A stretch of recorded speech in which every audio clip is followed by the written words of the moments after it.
Yun, good day mga boss. Panda Roadshow. Installation po tayo ng kill switch remote anti-theft sa Honda Click 125 ni Sir yan.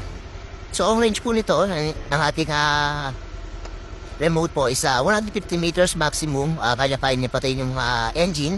Kasi pwede nyo rin po itong gamitin na pang-lock sa parking lot. For example, magpapark na kayo, click nyo na itong off.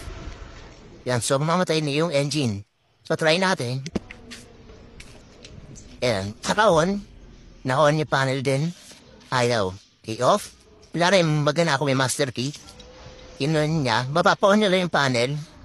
Pero hindi niya mapapa-start yan. Wala. Sa kabila, sir. Sige. Ayan.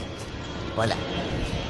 So, wala rin check engine kasi plug and play yung kill switch remote po natin. So, wala din tayong pinagta-wire para safe yung warranty niyo po.